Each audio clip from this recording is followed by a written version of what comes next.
പ്രിയ പ്രേക്ഷകർക്ക് സീരിയൽ ന്യൂസിലേക്ക് സ്വാഗതം.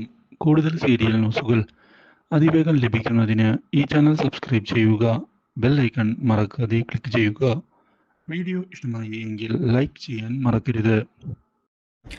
അഞ്ജലിയെ അന്വേഷിച്ചുള്ള നീക്കങ്ങൾ എവിടെയും എത്തുന്നില്ല. ഇതോടെ മാനസികമായി ആകെ തകർന്നു പോവുകയാണ് ഇപ്പോൾ മനു. മാത്രവുമല്ല, ഇനി എന്തു ചെയ്യും? ആ ഒരു ചോദ്യവും ബാക്കിയായതിനെ തുടർന്ന് കാര്യങ്ങൾ കൂടുതൽ കോംപ്ലക്സ് ആവുകയാണ്. ഇതേ തുടർന്ന് ഇനി എങ്ങനെ കാര്യങ്ങൾ മുന്നിലേക്ക് കൊണ്ടുപോകും എന്ന ചോദ്യവും ബാക്കിയാകുന്നു. പക്ഷേ ഇതിനിടയിലാണ് എല്ലാവരെയും ഞെട്ടിച്ചുകൊണ്ട് അഞ്ജലി മടങ്ങി വരുന്നത്. ഒരിക്കലും ഇങ്ങനെയൊരു വഴിത്തിരിവ് പ്രതീക്ഷിച്ചതല്ല ആരും തന്നെ. പക്ഷേ തിരികെ എത്തിയ അഞ്ജലി പുതിയ തീരുമാനങ്ങൾ എടുത്തിട്ടായിരുന്നു വന്നത്. മനു അഞ്ജലിയുടെ അടുത്തേക്ക് കുതിച്ചെത്തുകയാണ്. ഇതോടെ അഞ്ജലിയോട് എന്തു പറയണമെന്നറിയാതെ നിൽക്കുന്ന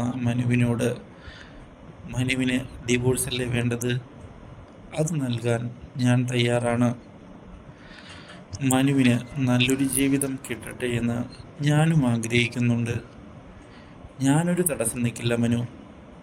കാര്യങ്ങൾ നമുക്ക് മ്യൂച്വലായി മുന്നിലേക്ക് കൊണ്ടുപോകാം. ഇത് കേട്ട് മനു എന്താണ് പറയേണ്ടത് എന്നറിയാതെ നിൽക്കുകയാണ്. ഇനി എൻ്റെ ജീവിതം അത് എങ്ങനെയാണ് മുന്നോട്ട് കൊണ്ടുപോകേണ്ടത് എന്ന് ഞാൻ തീരുമാനിക്കും. മറ്റാരും ഇനി അതിലവകാശം പറഞ്ഞ് വരില്ല, അതെനിക്ക് ഉറപ്പുണ്ട് എന്ന് വ്യക്തമാക്കുകയാണ്. മാത്രവുമല്ല, മനുവിൻ്റെ അച്ഛനോടും അമ്മയോടും നന്ദി പറയുകയും ചെയ്തത് മനുവിനെ ആകെ ധർമ്മസങ്കടത്തിലാക്കിയിരിക്കുകയാണ്. മനു ഒടുവിൽ അഞ്ജലിയോടുള്ള തൻ്റെ സ്നേഹം തിരിച്ചറിയുന്നു. Do like, share and subscribe.